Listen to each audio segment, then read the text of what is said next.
It was October 12th, 2018, just after 10 at night. Portland's air was crisp, the kind that smells like sea salt and leaves turning. The moving van idled by the curb while I dragged my single suitcase and a cardboard box up 3 flights of stairs that seemed to shrink under the weight of my regrets. The building had that washed-out charm of old New England apartments, warped floorboards, salt-stained brick, and the faint scent of mildew that never quite left. My new place, apartment 4D, was immaculate. Not tidy bachelor clean, but museum clean, surgical almost. Every mug in the cupboard was aligned like soldiers, towels folded with sharp corners, blinds perfectly even. Someone had clearly lived here, but it felt like a showroom for a life instead of a life itself. I was still setting the box down when I heard a familiar voice in the hallway. Alex Mercer? I turned, half smiling before my brain caught up. Peter Shaw, I said. No way. It's been, 6 years? Peter looked almost the same. Same square shoulders, same polite smile that didn't reach his eyes. We'd known each other in college, not close but friendly enough to share cheap beer and bad jokes during finals week. He told me he worked nights for a security company downtown, which somehow fit the clean lines of his posture and the way he seemed to stand just so. He offered to help carry my stuff, and I didn't think twice. We talked while climbing the stairs. Easy, forgettable conversation. It felt safe, familiar.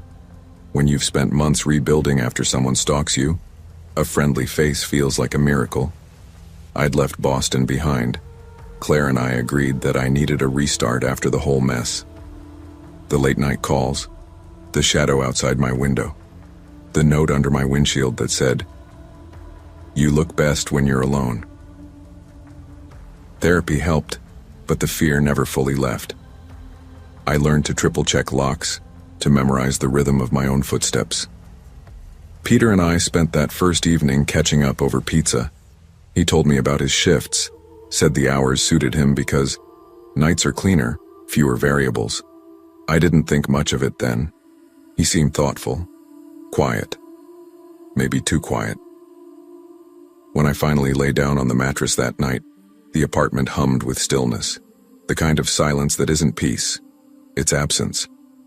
I noticed how everything felt arranged for someone else's comfort, not mine. Still, I told myself I was lucky to have a friend as a roommate, even if he seemed a little mechanical. The first few days passed without much trouble. I got into a routine. Work, gym, calls with Claire, sleep. I was rebuilding something resembling normal. The only strange thing was how Peter always seemed to appear without sound. I'd turn from the sink and he'd be standing in the doorway, hands in pockets, smiling slightly like he'd been waiting. One night I mentioned it, trying to sound casual. "You move quiet, man. You should wear bells or something." He laughed, a short, measured sound. "Comes with the job. You learn to listen." That made sense. Still, I started noticing other small things. My webcam, angled a little differently than before. A mug left in the sink when I knew I'd rinsed it. Claire's lavender shampoo scent in the shower, though she hadn't visited that week. When I asked about the camera, Peter looked at me like I was being silly. "Your angle looked better this way," he said. "Lighting matters for video calls, right?" I laughed it off, but a weight settled somewhere behind my ribs. Maybe I was just jumpy. After Boston, everything felt like a potential echo of danger. A week later, Claire came for the weekend. She liked Peter, at least at first. He was polite, respectful, made great coffee. Saturday night, we all watched an old horror movie, and she teased me when I jumped at the loud parts. It almost felt normal. Then, on Sunday, she woke me before dawn, whispering my name. I blinked and saw her face tight with fear. Peter was standing in the doorway, she said quietly. "Just watching." I sat up fast. "What? When?" "Just now. He said he thought you were home. He didn't even move when I turned the lamp on." I went to find him, but his door was closed, the light off. I didn't knock. Instead, I stood there listening to the stillness on the other side. Later, over coffee, he smiled like nothing had happened. When I brought it up, he tilted his head slightly, expression unreadable. "I knew someone was there," he said. "You shouldn't leave your door unlocked." His tone was mild, almost friendly, but the words slid under my skin like a splinter. That night, I lay awake long after Claire left, staring at the ceiling, listening to the faint hum of the refrigerator and the occasional creak of wood. I told myself it was nothing, residual paranoia, leftover fear from Boston. But when I closed my eyes, I could still see Peter's face framed in the doorway, his expression calm, almost curious. And for the first time in months, I wished I hadn't moved here at all. The next week blurred into a rhythm of forced normalcy. I'd get up early, make coffee, work remote on design drafts, then grab lunch with Claire over video call. Every morning, I tried to convince myself that the whole watching in the doorway thing was just an awkward misunderstanding, that Peter had heard something, checked on it, and froze at the wrong moment. It was the kind of rationalization therapists loved. Give the unknown a reasonable shape so you can file it away. But small things started to shift in ways that didn't feel reasonable. It began with the cupboards. I came home one afternoon after running errands and found every single kitchen cabinet open. Not just cracked, wide open like someone had been searching for something and didn't bother to close them again. Peter wasn't home. He'd left a note on the counter. "Working late. Coffee on the stove if you want. P.S. Don't forget the trash. P." I stood there staring at the note, trying to make sense of the image. Neat handwriting, polite tone, everything normal except for the gaping mouths of every cabinet around me. I closed them one by one, each thud echoing too loudly.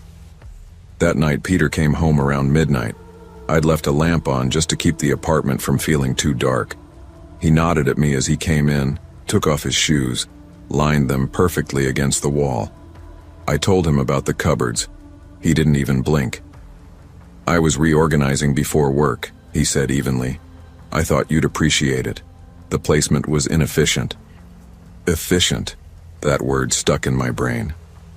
I muttered something about warning me next time and pretended to focus on the TV, but my mind was spinning. The cabinets had been empty. I'd checked. What exactly was he reorganizing?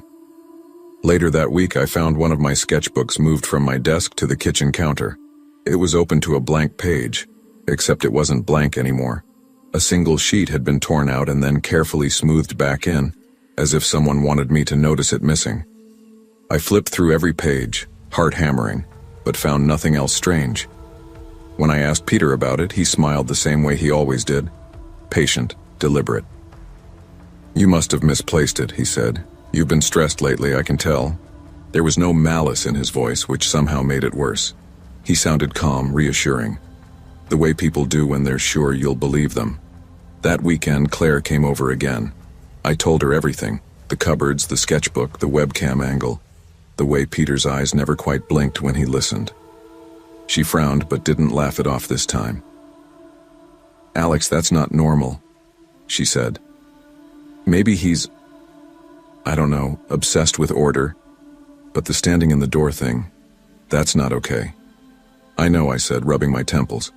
"I just don't want to sound paranoid again. Not after Boston." "Paranoid doesn't mean wrong," she said quietly. That line stuck with me.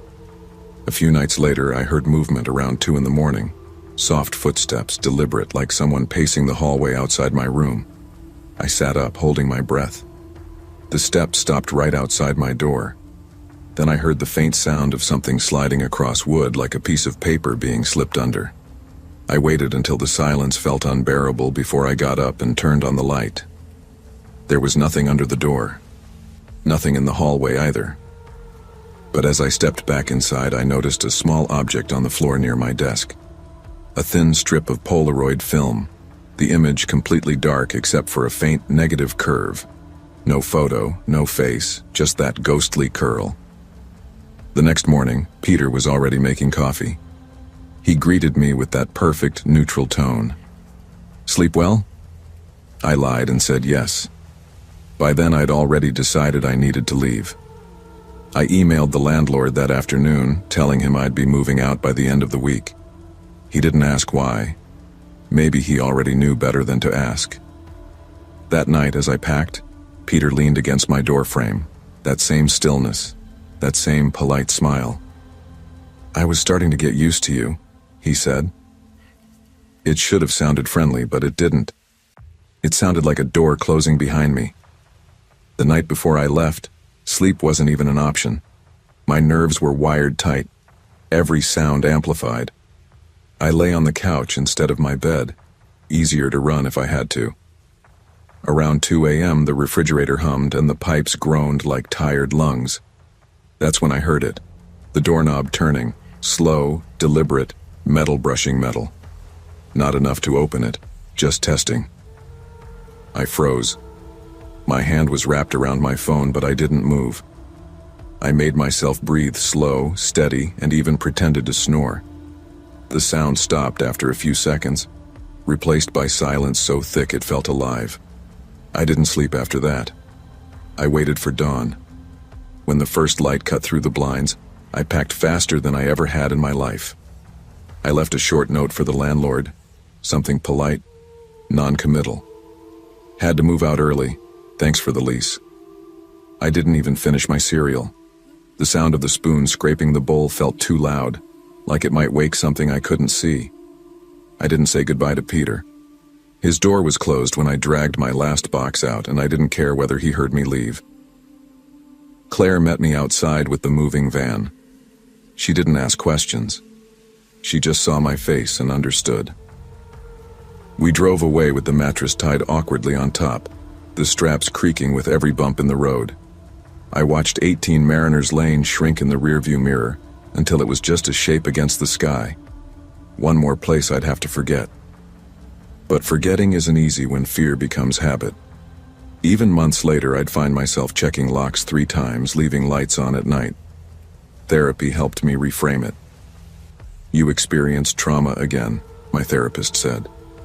This time it came in a familiar disguise. Claire tried to be patient, but she started to pull away. She said I'd stopped living, that everything was a perimeter check. She wasn't wrong. A year later, I took a freelance job that brought me back to Portland. It was just paperwork in and out. I told myself I could handle it. When I passed Mariners Lane, it wasn't on purpose. My feet just took me there, like muscle memory. The building looked smaller, somehow duller. I told myself I'd just walk by once, then leave. But as I reached the stoop, the door opened and a man came out carrying a lamp. Compact, short hair, wearing paint-splattered jeans. He dropped his key, looked up and smiled. "Hey, you moving in?" I shook my head. "No, used to live here. 4D. His expression changed. "You knew Peter then?" "Yeah," I said slowly. "He was my roommate for a while." The man nodded, shifted the lamp in his hands, and asked in a tone too casual to be casual, "Did Peter ever watch you sleep?" For a moment I couldn't speak. The words landed like a verdict I'd been waiting a year to hear. I felt my chest tighten, heat rising in my face. "Why?" I finally asked. He shrugged, eyes darting to the window above us. "He did that to my friend too. Woke up with pictures under his pillow." I didn't say another word. I just turned and walked away. It's strange how confirmation can feel like both a relief and a wound. For months I'd convinced myself I was paranoid, haunted by old fears. But I wasn't imagining it. The danger had been real, breathing the same air, sleeping one room away. That night, back at my hotel, I left the lights on and didn't sleep at all. After that conversation outside 18 Mariners Lane, I tried to move on, but the human mind doesn't file fear away neatly. It lingers. A grain of sand under your skin, small but impossible to forget. Back home in Boston, the city lights felt both safe and suffocating. I rented a new apartment in a modern building with cameras in every hallway and digital locks on every door. It should have comforted me. It didn't. Every time the elevator door opened too quietly, I expected to see Peter standing there, head tilted, hands in his pockets. ready with another calm, practiced smile. Claire came by less often. We were both pretending that everything was normal, but her eyes always lingered on me with a kind of quiet exhaustion. Once, she caught me staring at the reflection of our window in the TV screen, my body tense like I was waiting for movement. "Alex," she said softly, "he's gone." "I know," I said, "but I don't think he's finished." That night, she packed a small bag and said she needed space. I didn't argue. I just watched the door close behind her, the sound of the latch echoing longer than it should have. For months I avoided mirrors and cameras. I stopped sketching altogether. Even my pen strokes felt watched. But trauma doesn't just fade. It mutates.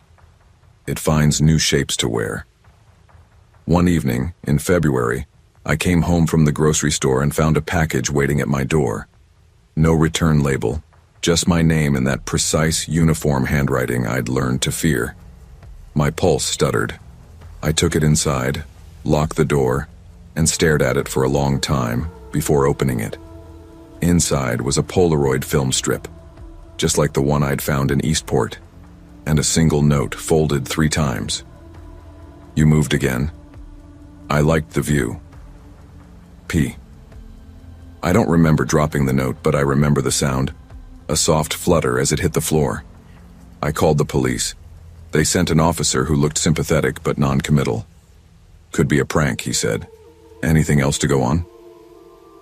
I showed him the handwriting, the film. He bagged them, promised to run it through the system, and left me with a card. I knew nothing would come of it. Men like Peter don't leave fingerprints and only residue. After that, I changed my number and stopped using social media. Every few nights I'd wake up to faint noises, a door creak, a floorboard settling, and my brain would whisper, "He's here." Maybe it was my own paranoia. Maybe it wasn't. I started therapy again. Dr. Green, my new therapist, had this calm voice that made even silence feel manageable. She told me, "You survived being hunted. That changes your brain. You can't unsee what vigilance teaches you." She was right. I couldn't unsee it. Every shadow became a test, every sound a question. Is it him, or just my fear pretending to be him? Then one morning, about 6 months after the package arrived, I saw an article online. Security guard missing in Portland, last seen leaving night shift downtown. The photo was old but unmistakable. Peter Shaw. The article said he'd vanished without a trace. No foul play suspected. His apartment was neatly kept, almost obsessively clean. I stared at the screen until the letters blurred. I didn't know what to feel. Relief, fear, guilt, maybe all of it. That night, for the first time in years, I slept without the light on. But I left the curtains drawn, just in case. Time dulled the sharpness, but never the awareness. I got older, steadier, quieter. Therapy and work filled my days. Sleep and memories filled my nights. People told me I seemed better, but I didn't feel better. Just practiced. I moved to a smaller town outside Boston where neighbors waved and the mailman knew your name. It was peaceful in that ordinary way people crave. Still, I couldn't shake old habits. I checked my locks twice before bed, placed my phone facing down, never sat with my back to a window. One evening, while unpacking groceries, I found myself thinking about that first night in Eastport. The smell of fresh paint, the way Peter's smile looked too calm for the hour. I realized something strange. I'd never truly known him. We'd spent months sharing space, but I couldn't recall him ever talking about his family, his past, or even his favorite food. He'd existed like furniture, present, functional, but hollow. Maybe that was the point. Maybe he was never meant to be known. A few years passed. Life moved on, as it does when you decide not to look backward. Then, one cold autumn night, I returned home to find a thin envelope tucked under my door. My stomach dropped before I even picked it up. No address, no stamp, just my name again. Alex. Written in that same sharp, deliberate hand. Inside was a single photograph, a blurred image of me standing in front of my new apartment, grocery bag in hand, taken from across the street. No note this time, just the photo. I sat down hard, the room spinning. The lights flickered, or maybe my vision did. My mind screamed, "He's gone." But my pulse said otherwise. I didn't call the police this time. I didn't call anyone. I burned the photograph in the sink, watched the edges curl and blacken until the face in it, my own face, turned to ash. And then for the first time I felt something like peace. Because maybe Peter wasn't gone. Maybe he was a ghost in the shape of my fear, something I'd carry forever. But ghosts only live if you keep them fed. So I stopped feeding him. I started sketching again. Not people, but rooms, light, windows. I began teaching part-time at a community college, and sometimes I even forgot to check the locks before bed. But every once in a while, in the middle of a quiet night, I'll hear the faint creak of a floorboard and I'll freeze. Not out of terror, but out of habit. I'll listen, wait, then remind myself. It's just the house breathing. Because some echoes never stop. You just learn how to live beside them. The Quiet Tenant is the story of how fear can disguise itself as normal life, how danger can wear politeness like a mask. Alex Mercer escapes one stalker only to move into a home where surveillance hides behind friendship. Through Peter, he learns that evil isn't always loud or dramatic. Sometimes it's precise, quiet, and patient. Even after Peter vanishes, the true horror remains. The way trauma reshapes the mind, teaching it to distrust peace. Alex's journey is one of slow recovery, not in forgetting what happened, but in learning to live with the parts of himself that survived it. Trust your instincts. The human mind recognizes danger long before reason catches up. When something feels wrong, it usually is. Ignoring that instinct can cost more than comfort. It can cost safety, sanity, even identity. Fear doesn't make you weak. Sometimes it's the only thing keeping you alive long enough to find the truth.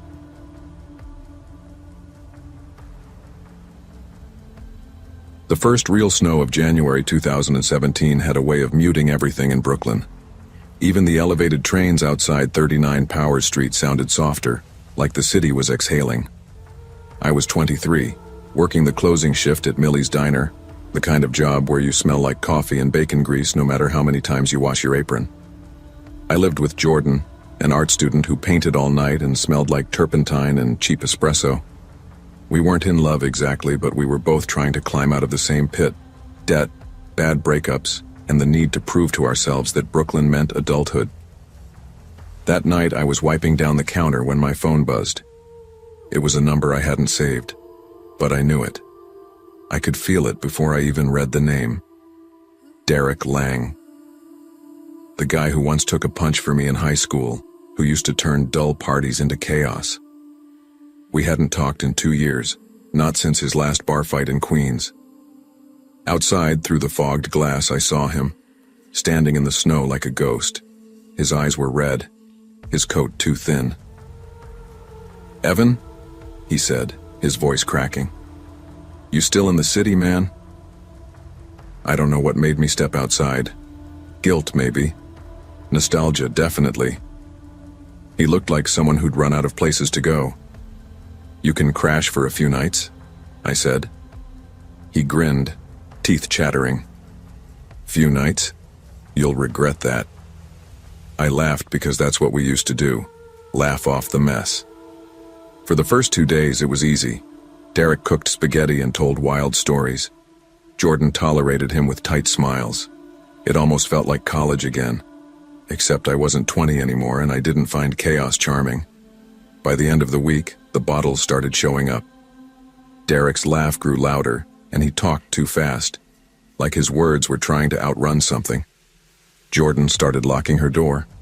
One morning she zipped her coat and said, "He's your friend, but I didn't sign up for a third roommate who sleeps with a knife in his boot." Derek overheard. That night he said, I'm not dangerous, man, just wired wrong, you know how it is. He poured another drink. I didn't answer. I just watched the snow outside and wondered when kindness turns into permission. By the second week, the apartment smelled like stale beer and damp wool. I'd come home from Millie's and find Derek watching static on the TV, eyes glassy. Sometimes, he'd leave the front door cracked open to the cold like he forgot how doors worked. Once, I woke up to the hiss of the gas stove. The burners were on, no flame. Derek sat at the table, head in his hands, lighter in front of him. "Jesus, Derek," I said, shaking him. He blinked up at me. "You shouldn't sneak up on people," he mumbled. "Makes me nervous." After that, I couldn't sleep right. Every sound in the apartment made me twitch. I started hiding my rent money in a shoebox and keeping my phone under my pillow. Jordan stopped coming home altogether. Derek would talk to himself in the mirror, repeating lines like he was rehearsing them. "You'll regret that," he'd mutter, the same thing he said in the snow. Sometimes he'd say my name like he was trying to remember it. One night around 3 a.m., I woke up and found him sitting in the dark living room. His eyes were wet, his face blank. "I can't sleep," he whispered. "Everything's too loud, even silence." He pointed toward the window. "Do you ever feel like someone's out there waiting for you to stop pretending?" The words slid into me like cold air. I didn't answer. I just sat there beside him until dawn, both of us pretending that being near another human could fix something broken that deep. By mid-February, I was unraveling. My boss at Millie's pulled me aside after I dropped a plate. "You okay, Carver? You look like a ghost." I wasn't okay. I was living in a room that didn't feel like mine anymore.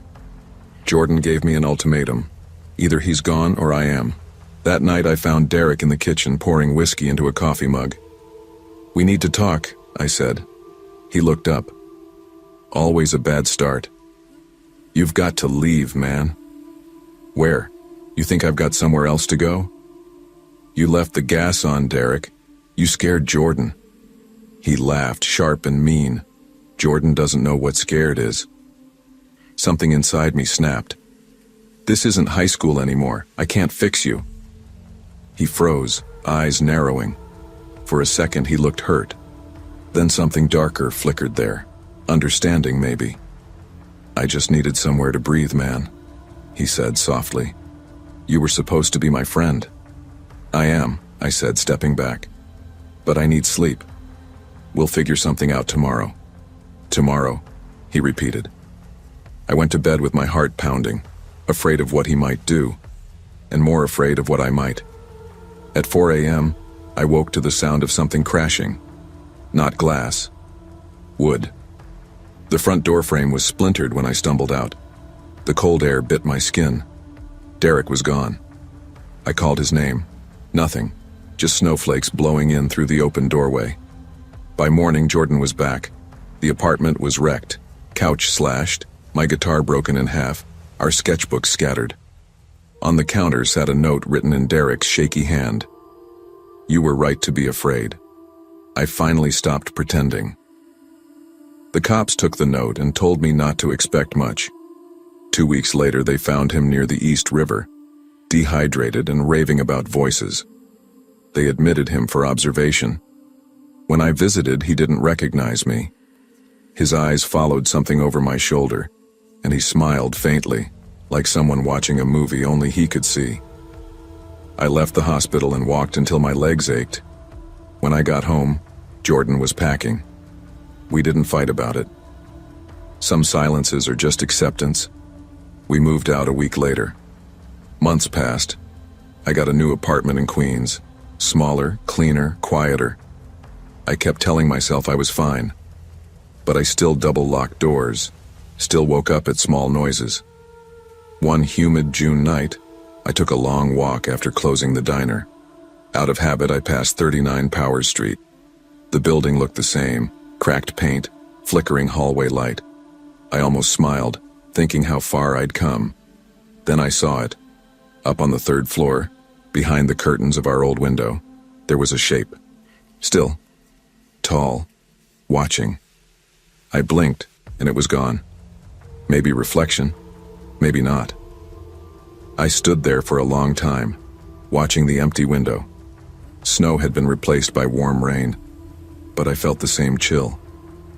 I thought about Derek, the kid who once saved me, the man I couldn't save back. I thought about what he said that first night. "Few nights? You'll regret that." And he was right, but not the way he meant. Because regret isn't always about what someone did to you. Sometimes it's about the part of you that let them stay. Loyalty is a beautiful thing until it becomes a chain. Sometimes the hardest lesson in friendship is knowing when to walk away. Not because you stopped caring, but because staying means losing yourself. You can't save someone who isn't ready to be found. And love, in any form, shouldn't cost you your peace. It started as a joke, like everything dumb we used to do. The summer of 2013 in Haverbrook, Maine, was nothing but heat, mosquitoes, and boredom. I was 19, home from college for the summer, already half regretting it. My friend Eli Graham, though, had other plans. He was magnetic in a way that made even the dumbest ideas feel like gold. Eli had bought a second-hand camcorder from a pawn shop, convinced we could start a YouTube channel documenting urban legends. He roped in his girlfriend Jess and my cousin Noah. Our first subject, Briar Hollow Forest, a patch of woods on the outskirts of town. Local kids claimed a drifter once lived there in the 80s, an ex-hunter who vanished after people found deer carcasses strung up like trophies. "We'll fake something," Eli said. "Get a few night shots, add a sound effect, boom, 100,000 views." We arrived at the forest just as the sun was dipping behind thick pine lines. The smell of wet earth and decaying leaves hung heavy. Eli carried the camcorder, extra batteries, and a flashlight with tape peeling at the edges. We laughed too much, our lights shaking as we filmed rusty sheds, tree carvings, and each other tripping over roots. Around 2 a.m., exhausted and mosquito-bitten, we packed up. The woods were quiet, except for crickets. "Ghosts aren't real," I said, smiling to calm myself. Eli smirked, always half believing he might see something. 2 days later, Eli called me. His voice was low, tight. "Dude, did you go back after we left?" "No, why?" "There's another flashlight moving in the background, behind the shed." I laughed. He sent me a still frame, grainy, dim, but there it was, a thin, tall silhouette, holding a light, facing our direction. We went back that weekend. Of course, Eli insisted on investigating. He brought more batteries, extra cameras, and a cheap night vision attachment. Jess opted out, annoyed by our obsession. Noah and I followed Eli deeper into the woods. The trail felt narrower, like the trees were pressing inward. By the old shed, Eli pointed out something carved into the wood, an eye roughly etched, surrounded by scratches. He filmed it closely, whispering commentary. "It's a message," he said. My stomach sank. "Not funny anymore," I muttered, but Eli didn't listen. He was already planning edits in his head. On the walk back, Noah froze. "Do you hear that?" "Hear what?" I asked. "Breathing." We strained our ears. Wind, maybe, but it was steady, deliberate, not random. When we reached the car, my phone buzzed. An unknown number. The message read, "You shouldn't have come back." I showed Eli, expecting a joke. He didn't laugh.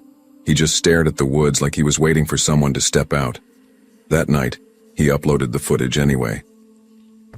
The Watcher in Briar Hollow got 3,000 views in 2 days. Comments claimed to see faces in the trees, shadows that moved wrong. One user wrote, "There's someone standing behind you at 412. Eli stopped answering calls for a week. I went to check on him. His trailer door was locked, but I could hear a TV inside, footage from the woods looping on repeat. When he opened the door finally, his face was gray. "I think he's out there," Eli whispered. "Who?" "The guy. The one from the video." "You mean the one we faked?" "No," he said. "The one who was already there." Eli's obsession grew. He began standing outside at night, flashlight in hand, scanning the tree line. He filmed constantly, hoping to catch a glimpse, convinced the watcher was real. He stopped sleeping. Jess tried to reason with him.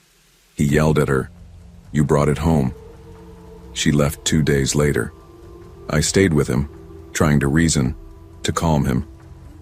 But the footage told a story we couldn't explain. Screenshots appeared in angles our cameras didn't capture. Someone had been filming us, moving silently through the darkness. Frames showed the watcher shifting behind trees, following us but staying hidden. By late August, he looked like a ghost himself. Dark circles under his eyes, unshaven, trembling hands always on the camera. Every sound in the trailer made him jump. I told him to stop, to step back. He laughed, a hollow sound. "If I stop, I'll miss it. I can't miss it." Then, one morning, his trailer burned. Officially, it was faulty wiring. I helped Noah sift through the ashes. We found the camcorder, half melted. The SD card was intact. We recovered the card and watched the footage. Hours of night recordings, Eli moving silently through Briar Hollow, each frame darker than the last. And then, time-stamped 2:37 a.m., the last clip.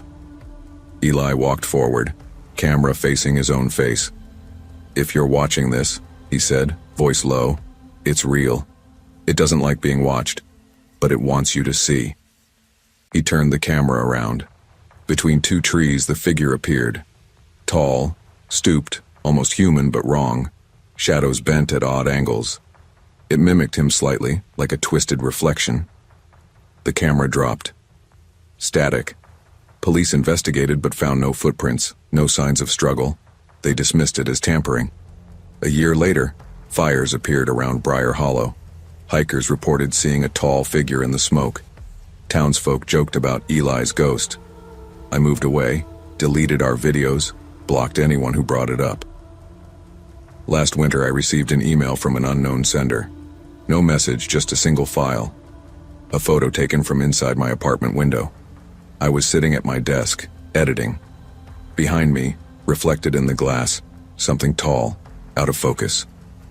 For a moment, I thought it was a coat rack. Then I realized it was breathing. Slow, deliberate. My heart froze.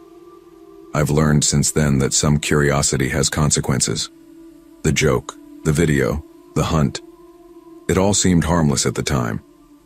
But the world, or whatever lurks in forgotten corners, notices. Watching is not always benign. I don't go near Briar Hollow anymore. I don't film urban legends, and I never answer unknown numbers. Some things are better left unobserved. Curiosity can inspire adventure, but it can also awaken forces beyond understanding. There are boundaries in life, spaces and secrets meant to be left alone. Respecting limits and acknowledging the unknown protects both body and mind.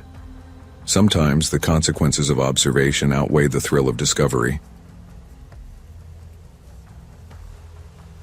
When I transferred to the University of Washington for graduate studies in criminal psychology, I thought I was starting over. Seattle was supposed to be a clean slate, a city big enough that no one knew my past, no one cared about my father's sudden death last year, and no one would expect me to be anything but myself. My name is Noah Reed, and at 24, I carried grief like a backpack full of bricks. That's when I met Caleb Rhodes. Not in a classroom, not in the dorms, but on a discussion board devoted to ethics in law enforcement. He was blunt, meticulous, and insatiably curious. Every message he sent was long, detailed, usually at 3 a.m., full of questions about human behavior, what people were capable of when no one was watching, what they did when there were no rules, no consequences. At first, I thought it was mentorship. I needed that kind of anchor. Caleb lived on the outskirts of Tacoma, in a warehouse he had converted into a hybrid of home and workshop. When I visited, everything was precisely where it should be. Labeled boxes, rows of psychology texts, an old record player softly spinning classical music. I liked the order. It quieted the chaos inside my own head. We became friends quickly, the kind who could go weeks without speaking, and then spend a night debating morality over cheap bourbon. He was brilliant, in a way that made you wonder if genius was born or assembled piece by piece from obsessive observation. Still, there were oddities. He never mentioned family. He was contract security, he said, but the hours he worked never added up. Once I asked if he liked his job. His answer lingered like smoke in a closed room. It keeps me aware of who disappears and who doesn't. I laughed nervously. He didn't. When I think back to 2018, that's when things started to shift. I had finished my degree and life had begun to feel stable. But then, out of nowhere, Caleb called. Slurred, exhausted, vaguely frantic. "Need a place to crash for a few nights," he said. My girlfriend Hannah wasn't thrilled, but old friends don't get turned away. He arrived with a single duffel and paranoia practically radiated from him. Locks checked twice, Alexa unplugged, curtains drawn in the middle of the day. When I joked, he leaned back, pale face serious. "You think the world's not watching? It always is." That week was manageable. We talked, drank coffee, debated crime patterns, laughed even. But his silences grew longer, his stares sharper, as if he were listening to a room that didn't exist. One evening he asked, "If someone told you the truth about everything, governments, people, you, could you handle it?" I laughed nervously. "Depends on the truth." He smiled thinly. "Good answer. Don't go looking then." By the end of the week, Hannah asked him to move out. He left quietly, nodding, leaving only a sentence that lodged itself in my brain. "You'll hear from me when it matters." 2 years passed. Hannah and I moved to Seattle. Life stabilized. A new job, an engagement. Quiet weekends that felt safe. But safety has a way of being temporary. One afternoon at my office, I found an unmarked envelope in the mailroom. Inside was a flash drive and a single note. "You asked what people are capable of." I hesitated before plugging it in. The drive contained folders named after people I didn't recognize, detailed accounts of their routines, public records, maps with red marks, news clippings about missing hikers. And Caleb. There he was in a photograph, thinner, unshaven, standing beside a wall covered in strings and pins, like something out of a crime documentary. My stomach turned. I reported it to the police, half embarrassed, and weeks later an officer called. Caleb's last known address led only to an empty storage unit. Inside, boxes of notebooks and a single cardboard message. "Don't follow me. They already do." After that, Caleb disappeared. Vanished. For months I told myself he'd joined another contract job, gone off-grid, something mundane. But late at night, I reread our old emails and noticed patterns I hadn't before. Small phrases mirrored my own words from months ago, almost as if he had been quoting me. Every few months a new email arrived from a disposable address, blank except for a single line. "You're safer not knowing," or "I kept my promise." Hannah said to block them. I did, but they kept coming. Then, last October, I saw him, or someone who could have only been him, sitting in a rusted pickup in the parking lot near my office, head turned slightly in my direction. I blinked. When I looked again, the truck was gone, leaving only the faint smell of diesel. After seeing the pickup, my mind unraveled in subtle ways. I double-checked locks, counted the windows, traced every shadow on the sidewalk. I stopped leaving anything unattended at work. Emails were ignored until I confirmed the sender. Every time my phone buzzed, my stomach clenched. I was aware of the smallest details. A neighbor's footsteps, a delivery van, someone lingering near my car. Caleb's words replayed constantly in my head. It keeps me aware of who disappears and who doesn't. I couldn't tell whether it was a warning or a threat. My life had become an intricate game of observation, suspicion, and avoidance. I felt like I was already being watched, already counted, already a variable in someone else's calculation. Even Hannah noticed. "You're not safe," she said one night, her voice trembling. "You're letting him get inside your head." But I couldn't stop. It was like a slow infection. Every unlocked door, every moment alone, felt dangerous. I wanted to tell someone, anyone. But who would believe the story of Caleb disappearing without a trace, of emails appearing from nowhere, of a truck that vanished into thin air? I couldn't explain it, and that silence, that weight, became a part of me. I tried normality. I went to work. I smiled. I went to dinner with friends. But at night, I traced his emails, the notes, replayed our conversations. Every detail I'd ignored before now seemed deliberate, intentional, like a warning I hadn't understood until it was too late. The weeks after the parking lot incident, my paranoia intensified.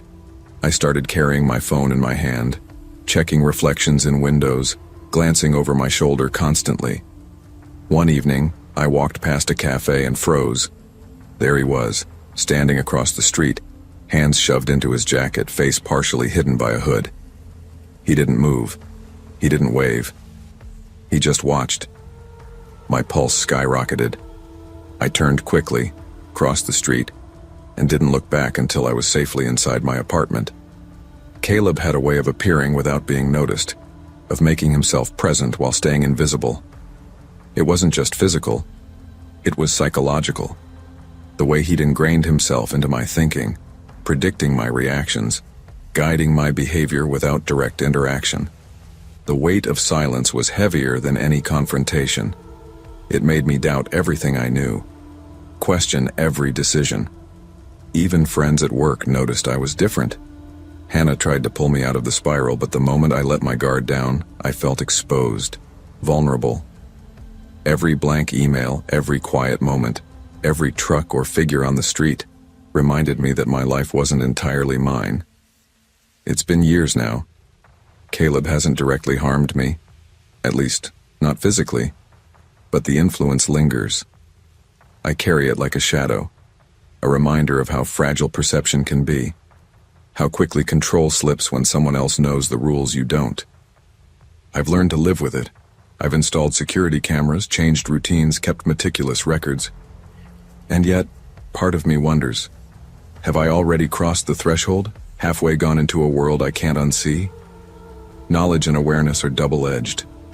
What we learn about the world, about people, can empower or paralyze us. Trust is fragile, and some truths are heavy, but ignoring them is sometimes heavier. Protect your boundaries, watch carefully, and understand that some forces in life are not meant to be controlled. They are meant to teach us vigilance, resilience, and the value of measured caution. Because in the end, disappearing isn't always about leaving. It's about how silently the weight of what you know can erase the life you thought you had. Returning to Willow Creek after my freshman year of college felt like stepping into a photograph. The river glittered faintly under the September sun. The streets smelled of damp leaves and coffee from the old diner, and the trees were just starting to turn golden at the edges.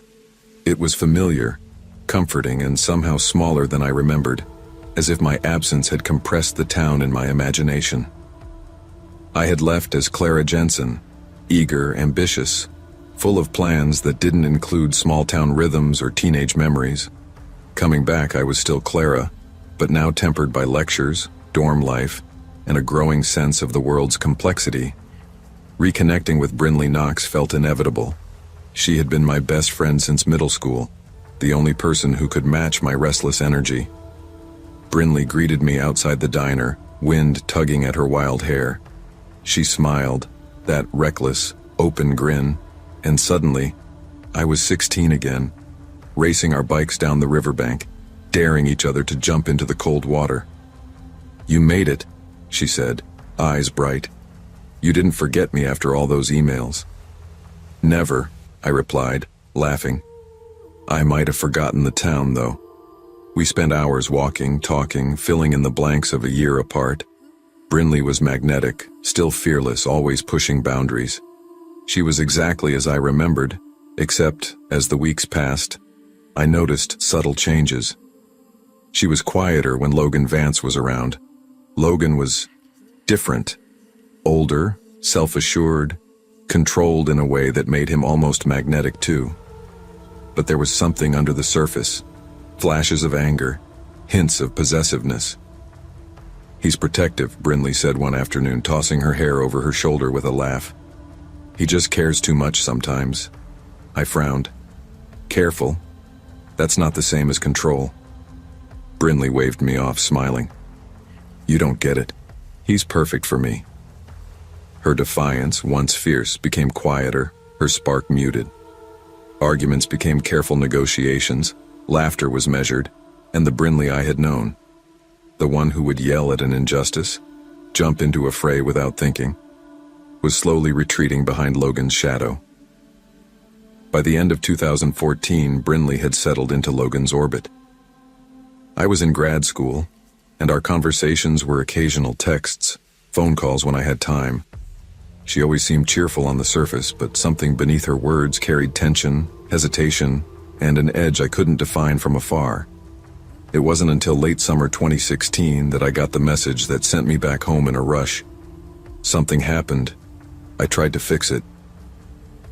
My heart slammed against my ribs. I drove through the familiar streets of Willow Creek, arriving at Brinley's house to find her pale, withdrawn, her wild energy replaced with tight control over herself. Logan's apartment had been broken into, papers scattered, furniture tipped. Brinley's hands trembled as she tried to recount what happened. "It's Emily," she whispered, almost inaudible. She's gone. Emily, Logan's fiancée, dead. The police called it a suicide, but Brinley's voice hinted at something more. I pressed her. "Then why are they looking at you?" Brinley avoided my gaze. "Because I know things. Things no one else does." The unease was immediate. My mind spun. Questions, suspicions, fear. The Brinley I knew would never have stayed silent under such circumstances, yet she carried herself as if walking a tightrope over unseen flames. Logan was eventually convicted, sentenced to life. His guilt was clear. But Brinley's role? Obscured, indirect, enigmatic. I spent nights in her living room, sorting through what scraps of truth she allowed me to glimpse. Her life had become a series of measured steps, her laughter reserved, eyes scanning every doorway as if expecting something, or someone. Over the next months, I tried to piece together fragments of truth. Court records, mutual friends, news articles, I consumed them all. Brinley's pattern emerged slowly. She was present at every pivotal moment, never fully involved but never absent. Watching, observing, recording. Not malicious, not heroic, just there. I confronted her one evening at her kitchen table. "You were there. You saw everything." Brinley's smile was faint, calm, almost unnerving. "I told you, Clara. I know things." "Do you understand what that implies?" I asked, voice tight. "You could have stopped him." "I did what I could," she said lightly, stirring her coffee. "Some things aren't meant to be stopped by one person." Her control of the conversation, of the space, made me uneasy. This wasn't the reckless Brinley I had known. This was someone who understood consequences, someone who could manipulate perception without raising suspicion.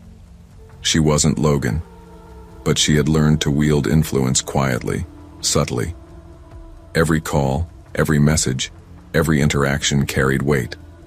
Her presence was calculated, but the weight of secrecy she carried made it impossible to fully trust, impossible to know what had been real and what had been carefully curated. Months later, Brinley returned from her temporary absence. She was calm, poised, wearing the silver locket Logan had once given her. I noticed immediately. She didn't speak of the past. She simply existed, composed. During a quiet dinner, her phone rang. She answered casually, slipping it into her pocket without looking at me. "It's him," she said, almost smiling. "Who?" I asked, tension coiling tight in my chest. "The one who wants to know what really happened," Brinley replied. "And I'm the only one who knows." I felt a cold knot tighten. I realized then that Brinley's knowledge had become a weapon, not of action, but of presence. She didn't need to act, She simply existed as the keeper of truth, untouchable, untethered from accountability. Her calm exterior contrasted with the chaos around us. She hadn't been reckless. She hadn't been innocent. She had been observant, careful, and perhaps complicit in ways I would never fully understand. I left that night unsettled. Driving through the dark Vermont roads, I thought of every moment we'd shared, every laugh and every warning I had ignored. Her influence, subtle and quiet, lingered like a shadow even when she wasn't physically present. Over the years, I pieced together the story as best I could from the remnants Brinley allowed me to access. Logan's guilt was certain, but the more I studied Brinley's presence, the more ambiguity emerged. She had been everywhere pivotal events unfolded. She had the foresight, the awareness, the patience to remain just on the edge of action. Living hundreds of miles away, I check my own possessions instinctively. A locket I own sometimes catches my eye, and I imagine her voice whispering across time and distance. I'm the only one who knows what really happened. The weight of that statement lingers. Some truths are dangerous not because of who carries them, but because of the quiet authority they confer. Brinley had survived every crisis, not through intervention, but through knowledge. She had shaped perception without ever being questioned, and the knowledge she carried gave her a subtle, pervasive power. I can't decide if I feel admiration, fear, or both, and I think that is exactly what Brinley would want. She exists beyond the reach of certainty, untouchable, always just a step ahead. I remember my own warnings to her years ago. Careful, control is not the same as care, but she moved through life on her terms, bending influence without breaking the surface, teaching me that presence alone can define events more than any action can. Even now, I sometimes wonder if knowing everything about someone else's story is a blessing or a burden. And I know deep down that some truths are better left buried and some people are always watching. The story of Brinley Knox taught me that knowledge is power, but power comes with responsibility. One can influence outcomes subtly without ever raising suspicion, and even silence can carry consequences as significant as action. Always respect the boundaries of others, and recognize that observing or withholding truth can shape reality as decisively as any deed. Knowledge carries weight, and some truths are dangerous precisely because only one person knows them. When I first moved to Portland, I didn't expect my life to change much. I was 24, broke and trying to call myself an illustrator, though most of what I did was sketch for freelance clients who paid late or never at all. I lived out of a duffel bag for 2 weeks after my lease fell through, crashing on a friend's couch until desperation made me answer an ad online. The post was simple: room for rent, quiet tenant preferred, no pets, no smoking. The photos showed a small, clean apartment near Hawthorne Street. 1 bedroom available, utilities included, rent dirt cheap for the area. It looked too good to be true. I called anyway. Leah Winters answered on the second ring. Her voice was calm, almost soothing. "You can come by today if you'd like," she said. "I don't rent to many people. I like peace." When I arrived that afternoon, the building looked older but well kept, a narrow 3-story structure painted pale green. Leah met me at the door, a woman in her early 30s with dark hair tied back neatly and a smile that didn't quite reach her eyes. Inside, the place was immaculate. Every surface gleamed. The cushions on the couch were aligned like a showroom display. Even the air smelled clean, lemon and something sterile underneath. "The room's at the end of the hall," she said softly. "You keep it really tidy," I said, trying to sound polite. "I like order," she replied, pausing before adding, "You should too." Her tone wasn't threatening, just matter of fact. The bedroom was small but bright with a big window overlooking the street. I took it. I didn't think twice. After weeks of couch hopping, silence and structure sounded like a blessing. The first week was perfect. Leah barely spoke except to offer tea or remind me to lock the door. She worked from home, bookkeeping I think, and rarely left. She was kind, if distant. For the first time in months, I slept without noise outside my window or roommates arguing in the next room. But calm has a way of feeling off when it's too perfect. By the second week, I started noticing things. Small, nothing things that didn't make sense. Sometimes I'd hear soft laughter through the walls late at night, though Leah swore she went to bed early. I'd find the kitchen chairs moved slightly, or my bedroom door open a crack when I was sure I'd shut it. It didn't seem worth mentioning. Maybe I was paranoid. Maybe she was just quirky. But then one morning, while sketching by the window, she walked by behind me and said, "You always draw here around 8. The light hits your hand so nicely." I froze. She'd been in her room when I started, or so I'd thought. It wasn't until the second month that the tension really started building. Leah became observant, too observant. She noticed everything. What time I woke up, what I ate, how long I spent in the shower. Once I came home with takeout, and before I even set it on the counter, she said, "You got Thai again. You don't even finish the noodles." I laughed awkwardly. "Guess I'm predictable." She tilted her head. "We all are, if someone pays attention long enough." Her words clung to me longer than they should have. She wasn't unkind, just specific. Every gesture, every movement was measured. She never raised her voice, never looked angry, but sometimes I caught her watching me for a beat too long, like she was studying the way I breathed. There were rules, too, small things she'd mention casually. No shoes in the hallway. Keep the bathroom mirror dry. Don't touch the second shelf in the fridge. It was easier to comply than to ask why.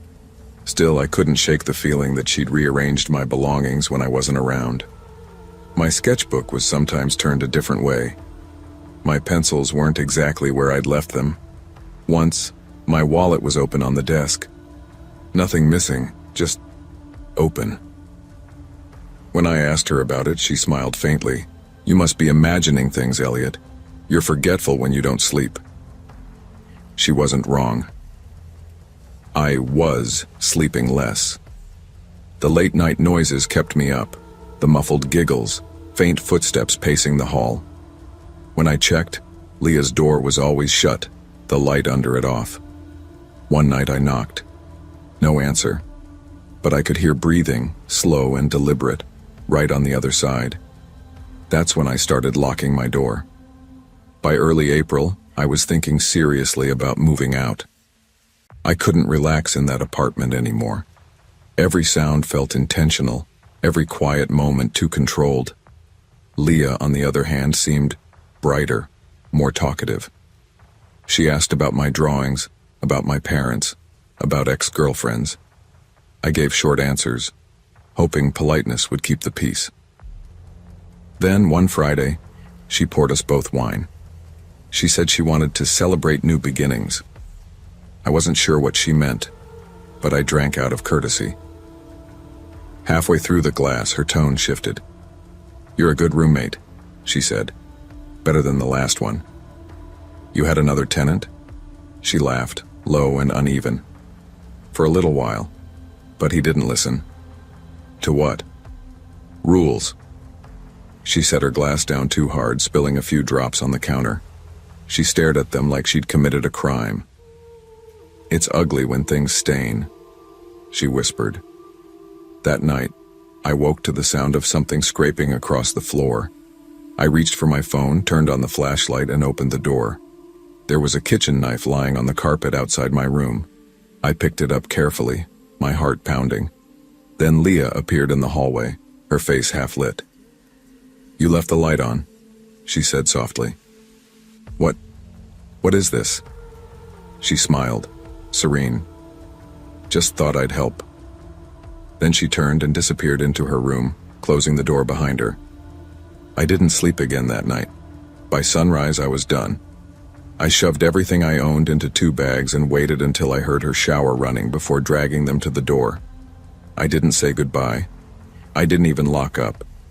I took the first bus downtown and rented a cheap motel room for the week. That afternoon, she texted, "You forgot your mug. Please come get it. Don't forget me." I blocked the number. Then the emails started. Dozens of them, all variations of the same message. Don't forget me. You left too early.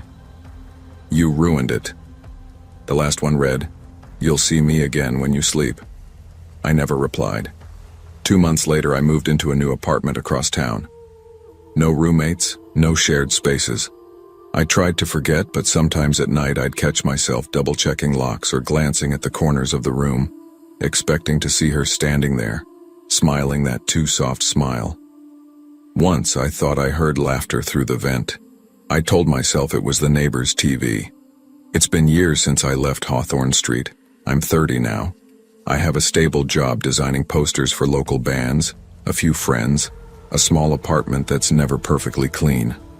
Still, I can't sleep without checking that every door is locked. I keep my furniture slightly uneven on purpose, so it never feels too neat.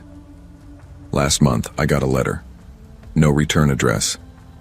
Inside, a single piece of white paper. You left the light on. No signature. I told myself it was a prank. It had to be. I threw it away, but I couldn't bring myself to sleep that night. I kept thinking about her. The way she watched, the way she whispered. Maybe she was lonely. Maybe she was dangerous. Maybe those two things aren't so different. I still dream of the apartment sometimes. It's spotless, silent, and I'm standing in the doorway, holding a mug I never owned. Behind me, a voice laughs softly and says, Don't forget me. I always wake before I turn around. Sometimes the scariest people aren't monsters or ghosts. They're the ones who hide their loneliness beneath control. What looks like perfection can be a cage built to keep you close, not safe. Pay attention to the quiet boundaries people draw around you. When kindness starts feeling like surveillance, it's time to leave, because not every home is meant to be shared. They say you can't outrun heartbreak, but in September 2018, I sure as hell tried.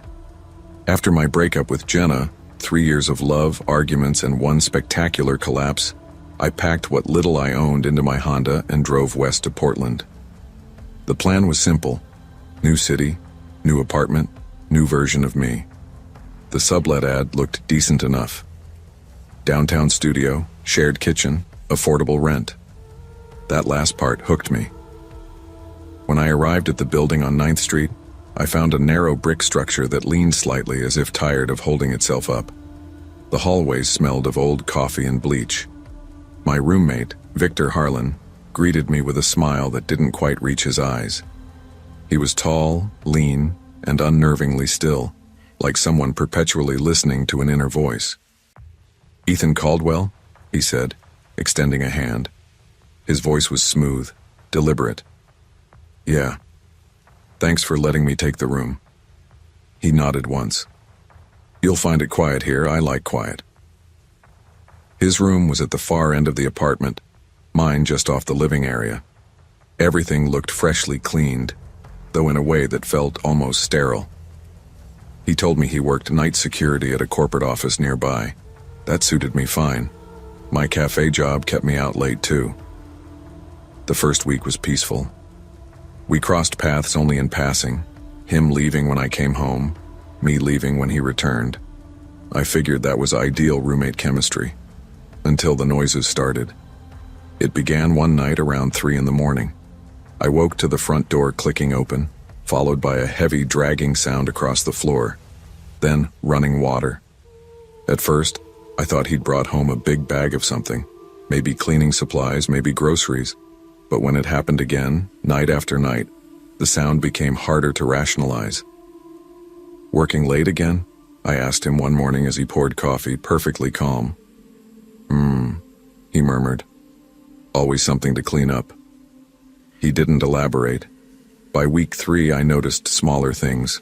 My coffee mug moved to the wrong cabinet. My shoes turned neatly inward by the door. A towel I'd left damp was suddenly dry. Nothing huge, but enough to make me second-guess my own memory. Still, I told myself, new place, new routines. Maybe I'm just tired. That's what I wanted to believe. 2 weeks later, I woke again at 3:07 a.m. The dragging noise was heavier, slower. Curiosity got the better of me. I stepped into the hallway barefoot. The bathroom light was on. Inside, the tub brimmed with muddy water, swirling slowly. Something floated beneath the surface, strands of dark hair, long, curling in the murk like they'd been arranged there. "Victor?" I whispered. No response. I blinked, my pulse pounding. The water stilled, perfectly calm. I backed away. Maybe it was a trick of the light. Maybe I was overtired. I didn't check again until morning. When I did, the tub was spotless. Not a single trace of dirt or hair remained. That day at work, I spilled 2 coffees and overfrothed every cappuccino. My mind kept circling back to that tub. When I got home, Victor was at the kitchen table, reading an old paperback. "Hey," I said, forcing casualness. "You been cleaning in the middle of the night?" He looked up, head tilted slightly, eyes sharp. "I like things clean. Helps me think." "What were you cleaning last night?" "The past," he said, smiling faintly. I laughed awkwardly, waiting for the punchline that never came. He went back to reading. That night I installed a small camera above the hallway shelf, aimed toward the bathroom door. I told myself it was for peace of mind, that I'd delete the footage once I saw there was nothing weird happening. The next morning, the camera was gone. In its place, taped to the bathroom mirror, was a note: "No filming in shared spaces." My throat went dry. I didn't mention it.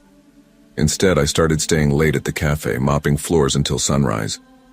When I got home, he was usually asleep, or pretending to be. Something about his quiet unnerved me more than shouting ever could. By October, the tension in the apartment had thickened like humidity before a storm. I tried to keep my distance, headphones on, quick showers, meals eaten out. But Victor had a way of appearing silently in doorways, like he was always one step ahead of me. One evening, I came home early to grab a jacket.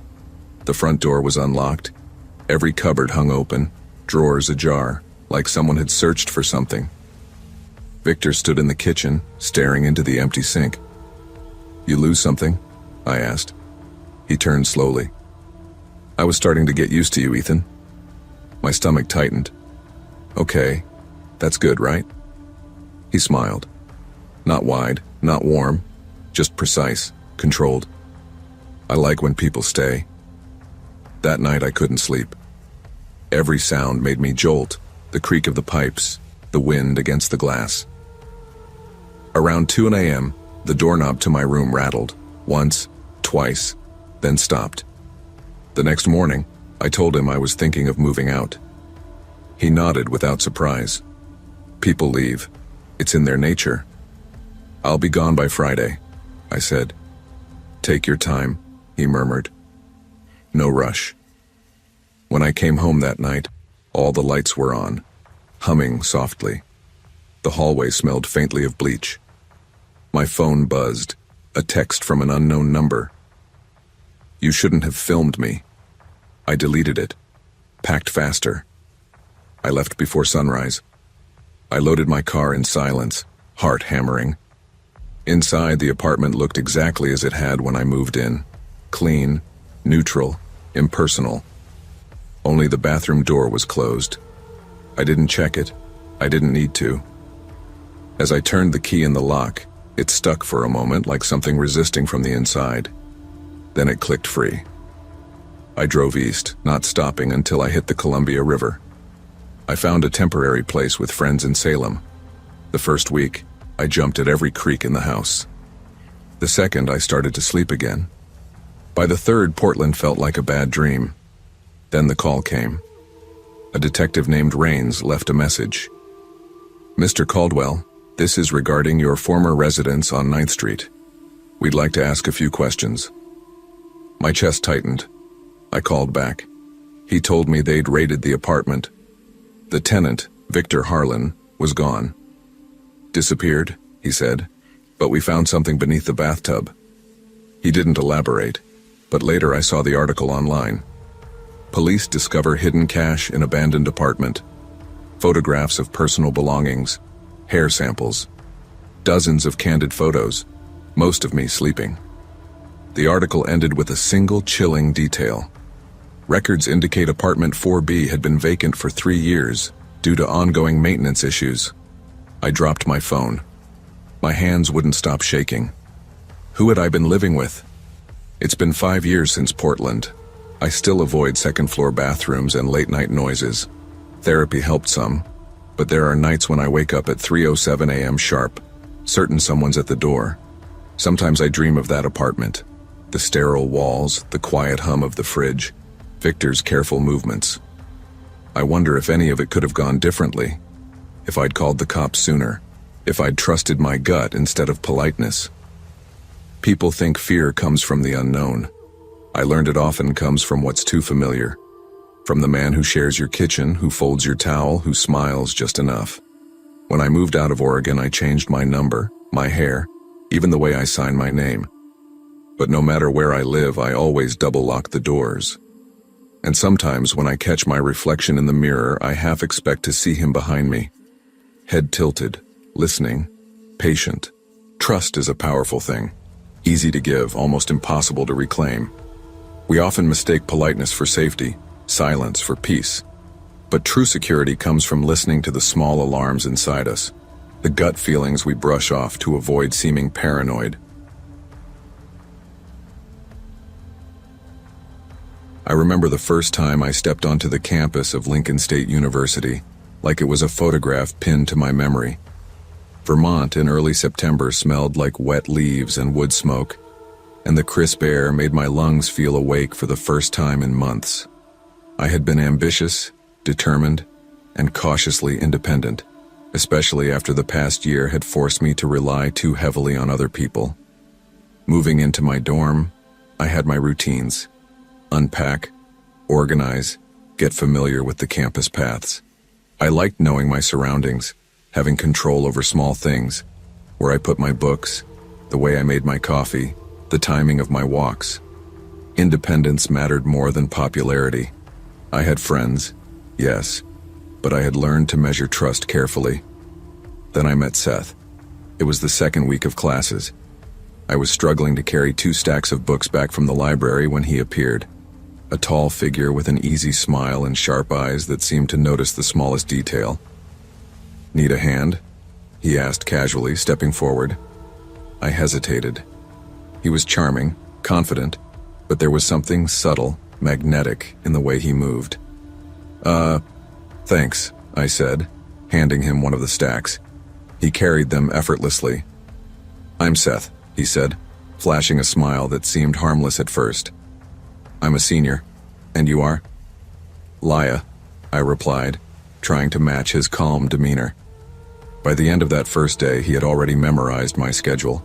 He knew when I stayed late in the library, when I preferred quiet corners for coffee, and which professors gave the hardest assignments.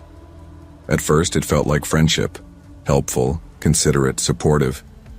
He checked in regularly, texts asking if I'd eaten, reminders to sleep, casual notes about class projects. "You're always working so hard," he said one evening as I packed up for the night. "Let me help. Seriously, I've got time." It was flattering, but flattery can be dangerous when it comes too quickly. That first week of attentiveness laid the groundwork for something that would slowly twist into control. I didn't recognize it at first. The change didn't happen overnight. At first, Seth was everywhere in subtle ways. He would appear near my dorm without prior notice. He always had a reason. "I thought I'd check on you," or "I just wanted to make sure you were okay." My friends reassured me that I was imagining it, that he just cared. But then came the small criticisms, disguised as concern. "Why are you texting him?" he asked one afternoon, watching me scroll my phone. "He's just a classmate," I said, trying to keep my voice neutral. "I just want to make sure you're careful," he replied smoothly. His tone was light, almost a joke, but the implication was clear. I began to question myself. Was I overreacting? I told myself that trust was essential, that maybe I was being paranoid, but the unease settled in my chest like a stone I couldn't shift. Then came the dorm party. It was casual. Students laughing, music low, people passing snacks around. He suggested a game of truth or dare. I laughed at first. It seemed harmless. But as the night progressed, he became more intense. Watching, waiting, leaning in. "I dare you to kiss him," Seth whispered suddenly, his eyes cold beneath the surface charm. I froze. I don't want to." "Come on," he insisted, leaning closer. "It's just a game." I tried to step back, but he grabbed my arm. The grip was hard, controlling, his gaze sharp. "Do you think you can lie to me? Tell me you liked it?" His voice was low now, menacing. Fear surged through me, raw and sudden. My heart pounded in my ears. I realized then how dangerous he could be. I had been charmed into ignoring the warning signs, lulled into comfort until control became tangible. When he looked away for a moment, I bolted toward my friend Hannah. Together, we barricaded ourselves in the bathroom. I whispered for her to call campus security, trembling as Seth's knocks turned into threats outside the door. Within minutes, the resident advisors arrived, followed by campus security. Seth was escorted off campus, but he vanished quickly afterward, leaving a lingering sense of danger that couldn't be erased. In the weeks that followed, simple routines became complicated exercises in vigilance. Walking to class felt like navigating a minefield. Shadows in hallways made me jump. Dorm doors creaking in the night felt like intrusions. Texts from unknown numbers sent shivers down my spine. Even casual interactions were filtered through the lens of self-preservation. Friends urged me to press charges, but the thought of confrontation, of reliving the fear, kept me silent. Shame intertwined with trauma, making me doubt my own judgment. Was I too careless? I wondered. Did I lead him on in some way? The questions gnawed at me. Hannah noticed. One night, sitting in our shared study space, she said, "You'll be okay, Laya." I keep thinking, what if it wasn't just that night? I whispered, voice tight. What if he's done this to someone else? Hannah didn't answer immediately. She just reached over, squeezing my hand. Sometimes support is silence, letting the words settle rather than adding judgment. I moved dorms, changed routines, and relied heavily on trusted friends. Freedom came in fragments, carefully negotiated. But even years later, I could remember the whisper of Seth's voice, the mask of charm he wore, and the moment it slipped into menace. Recovery was not linear. I began mapping routes on campus, noting exits, safe spaces, and trusted eyes. Every interaction became deliberate. I learned to ask, who can I trust? Who deserves access to my life? Small victories came quietly. Walking across campus without flinching, ignoring a text from an unknown number, laughing with friends without scanning the room. These were milestones. Independence returned gradually, like sunlight filtering through dense clouds. I also started journaling. Each entry cataloged routines, encounters, and emotions. Writing gave me a sense of control, a tether to reality.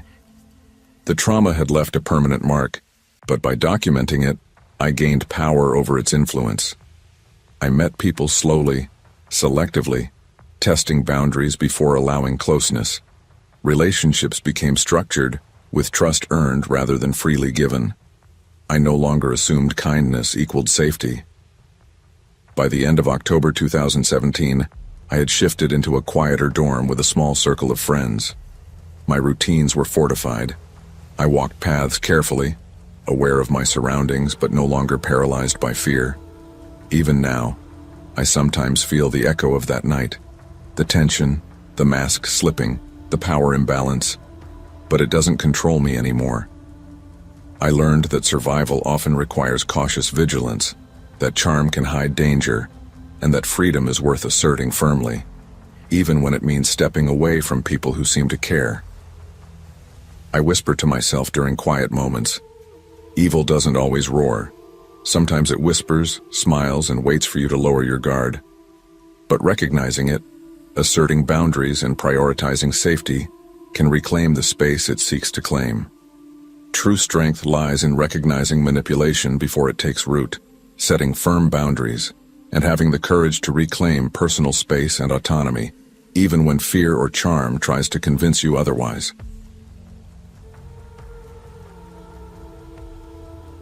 When I moved to Durham in the fall of 2019, I thought I was finally rebuilding. It was just me and my 7-year-old son, Theo. We found a 2-bedroom townhouse at 127 Maple Grove Road, small but clean, with a little playground behind the complex. I told myself that quiet was good. Quiet meant safe. I'd spent the last 2 years clawing my way out of a failed marriage and a half-collapsed business.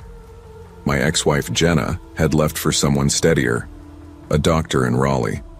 I didn't blame her, not really. I wasn't steady back then. The divorce left me hollow and scrambling to be both father and provider. When I landed a few clients for my web design studio, it felt like winning the lottery. Life at Maple Grove was simple. I worked from home, took Theo to school, cooked macaroni, and tried to sleep without worrying about invoices. My mother Lydia called twice a week to remind me that routine is healing. I believed her. Then out of nowhere, Rachel Marsh messaged me on Facebook. I hadn't seen Rachel since college. She'd been part of our study group, quiet, polite, the kind of person who baked cookies for everyone before exams. I remembered her as sweet but lonely. In her message she wrote, "Hey stranger, I moved to Durham, saw your post about the new place. Maybe I can help with Theo sometimes." She said she worked at an elementary school nearby.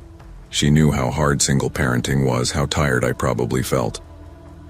"Just until you get your schedule under control," she said when we met for coffee. Her smile hadn't changed, shy, soft around the edges. When she first started helping, it felt natural. She picked Theo up from school when I had client calls, brought over casseroles, and filled the house with easy laughter. Theo adored her. She taught him how to fold paper birds and made up stories about cloud kingdoms. It was comforting, like having a piece of the past slide gently into the present. I didn't notice how her language shifted. She started saying "our" when she talked about Theo. "Our little guy's so smart," she'd say. I'd laugh. "You mean my little guy?" She'd just smile. Of course. I didn't think much of it then. I wanted to believe good people could come back into your life and make things better. I wanted normal so badly that I ignored the tiny warning bells ringing somewhere in the back of my skull. It started in November, right before Thanksgiving. Theo came down with stomach cramps, constant nausea, fatigue. Doctors said it was nothing serious. Rachel came by with soup and a basket of gentle remedies. She always knew how to make me feel like things were under control. One night, taking out the trash, I noticed an empty box of children's laxatives under the kitchen bin. I hadn't bought any. The next morning I asked, "Rachel, did you give Theo anything for his stomach?" She smiled too easily. "Oh, those? I thought they might help. I used to take them as a kid, just a little." "Rachel," I said, trying to stay calm, "that's not your call." She shrugged. "I was just helping." Her tone was light, but something in her eyes flickered, like a fence masked as understanding. The next week she went quiet. She still came over, still smiled, but it felt rehearsed. She started texting late at night. "I heard you were out last night. Who was watching him?" If I didn't reply right away, she'd send another. "I worry when you ignore me. You know I care about both of you." I'd type, "I appreciate it," then delete it. Something about the way she wrote, "both of you," made my stomach twist. My mother came to visit that Christmas. The first thing she said was, "That woman's in your kitchen more than you are." "She's helping," I said. Lydia gave me that look only mothers have, the one that says you're missing the obvious. "Aaron," she said, "helping doesn't mean moving in." I laughed it off, until she found the envelopes. There were maybe a dozen of them, stacked neatly in the spare room closet. Different names, same handwriting, all unmailed. The return addresses were all fake: Georgia, Ohio, Maryland. When I confronted Rachel, she looked almost relieved. "I didn't want you to see those," she said softly. "They're addressed to fake people. Sometimes names don't fit anymore." Her voice was calm, like she was explaining something perfectly reasonable. That scared me more than yelling ever could. After that, she stopped showing up. For 2 weeks, no calls, no texts. I told myself it was over. I even started sleeping again. It was a Thursday in February when the knock came. A man in a gray suit stood on my porch, badge clipped to his belt. "Detective Hall," he said. "You know a Rachel Marsh?" My throat went dry. "She used to babysit my son. Why?" "There's an ongoing case in Charlotte," he said carefully. "A man named Jared Haynes. We believe she was married to him." "Married?" I repeated. He nodded. "She's had several marriages under different names. Mr. Haynes has been missing for 6 months." I remember the world tilting a little, like I'd stepped off a curb I didn't see. I lied to him that day, said I hadn't seen Rachel in weeks, that she was just a friend helping with childcare. He took notes, thanked me, and left his card. That night, I didn't sleep. Every corner of the house looked wrong. The framed photos, the folded paper, birds on the windowsill, the faint smell of her perfume still in the couch cushions. When Lydia heard, she drove down the next morning. She pulled every drawer open like she expected something to jump out. In Theo's room, she froze. "Aaron," she said quietly, "come look." Under Theo's bed was a small box, blue ribbon tied around it. Inside were photographs of Theo playing in the yard, at the park, eating breakfast, all taken through the windows. I sat on the floor for a long time just staring at them. The truth came out slowly, through news reports, court documents, and late-night phone calls. Rachel Marsh wasn't her only name. There was Rachel Haynes, Rachel Leland, Rachel Dwyer, 5 marriages, 5 disappearances. They found Jared's body behind an abandoned farmhouse near Charlotte. Another man, a drifter named Greg Leland, confessed to helping her make things right. I watched the trial on TV. Rachel sat there with that same calm expression she'd worn in my kitchen, hands folded, hair neat. When the jury read, "Life without parole," she didn't flinch. Theo was too young to understand. He asked once, "Is Miss Rachel coming back?" "No," I said, forcing my voice steady. "She's gone." Afterward, I sold the house on Maple Grove, moved north, changed numbers, deleted my Facebook. I tried to pack away every trace of her, the casseroles, the letters, the way she said "our little man." But some things don't stay packed. By 2023, life had settled again.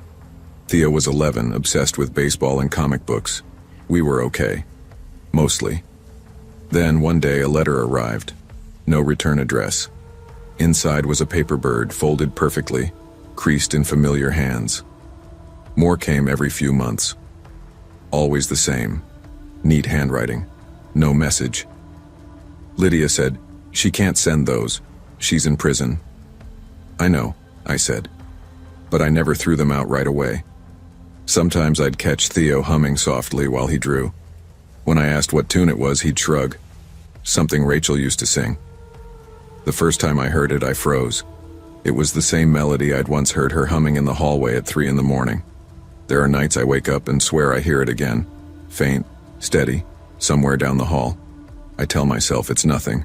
Just memory, echoing where trust used to be. But I still check the locks before bed. I still glance at the mailbox every morning with a mix of dread and relief. Because some people don't just leave your life. They linger, quiet and patient, like a song you can't stop hearing. Evil doesn't always announce itself. Sometimes it smiles, brings casseroles, and says it's just helping. The lesson I learned is simple. Kindness needs boundaries. Good hearts attract broken ones, but not every broken person wants to heal. You can't save someone by giving them access to your peace. And once trust is violated, rebuilding isn't about fear.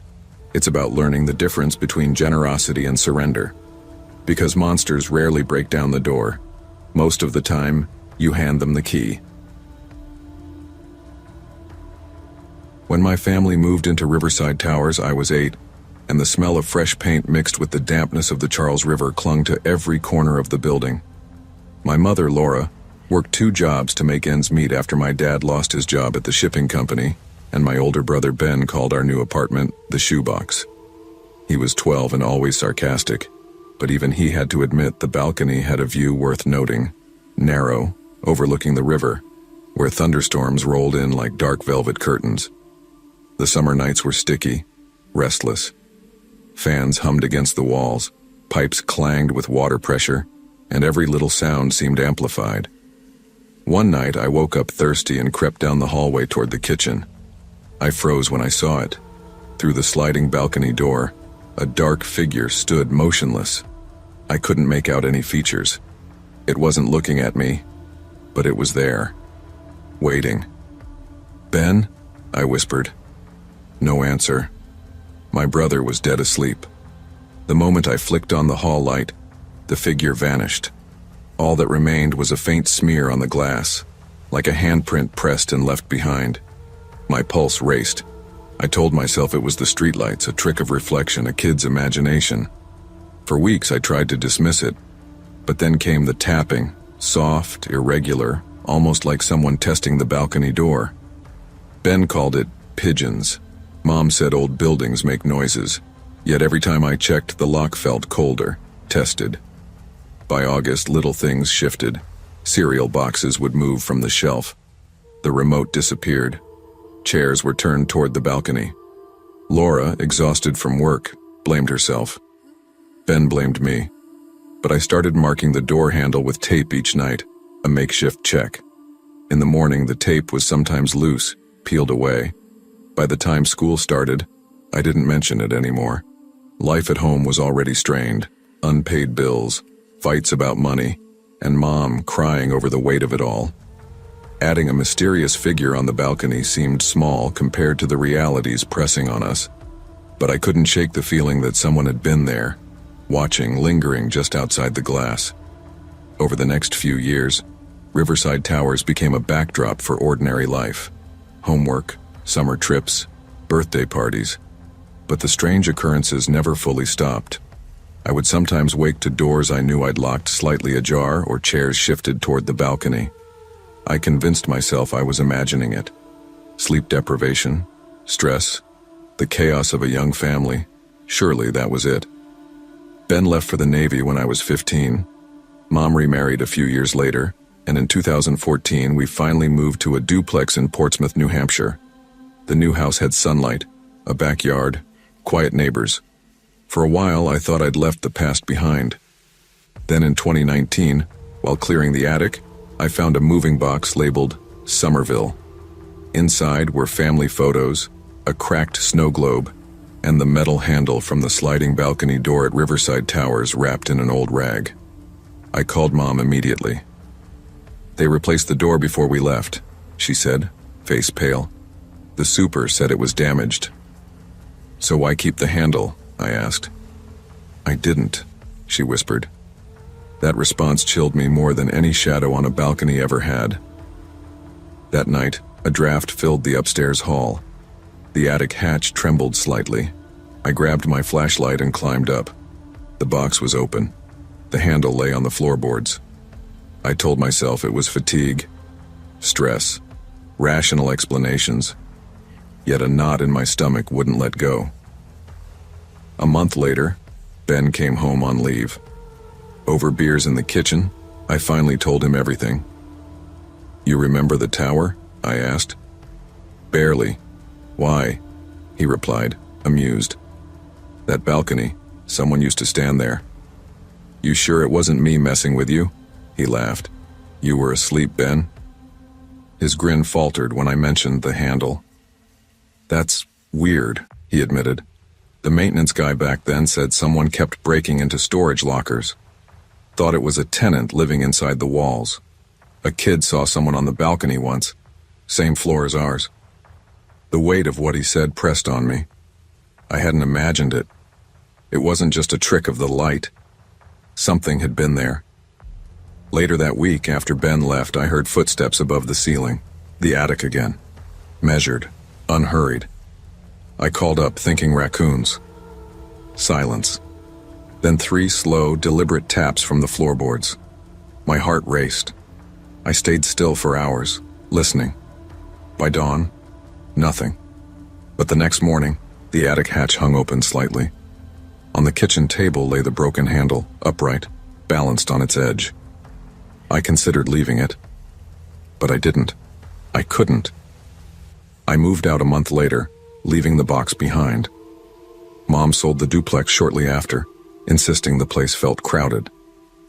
Neither of us spoke about the events again. Life went on, or at least it seemed to. In Chicago, working as a junior architect, I thought the memories of Riverside Towers were childhood anxiety, leftover stress from moving, and years of quiet fear. Until February 2020, I received a call from the new tenants of 14 Holloway Drive, the Portsmouth house. They'd found a sealed envelope in the attic addressed to M. Barrett. Inside was a faded Polaroid of the Riverside Towers balcony, taken from outside the glass. In the reflection, 2 children watched TV, Ben and I, but behind us, something dark and blurred faced the camera. The image was unmistakable, and suddenly, all the rational explanations I'd held on to felt hollow. Someone, or something, had been there, close enough to capture us in the reflection. Someone had moved silently through our lives, unnoticed. I couldn't unsee it. Since that day, I've tried to rationalize. A prank, a stranger's camera, a reflection trick. But the small, irregular taps in the attic, the moving handles, the displaced chairs, they all haunt me. Childhood fear lingers longer than we expect. I still mark doors. I still check locks twice. And I've learned to carry awareness everywhere. Memories don't fade when trauma lingers in physical spaces. They're heavy, like a weight we can carry into adulthood if we don't confront them. Some truths can't be explained, but they teach vigilance. They remind us that safety is relative, and childhood is not always innocent. There are shadows, even in the ordinary. Sometimes the past reaches forward in subtle ways to test our perception, our boundaries, and our courage. Life often places us in situations where fear and uncertainty challenge our understanding of safety and reality. Trust your instincts, stay aware of your surroundings, and don't dismiss subtle signs of danger.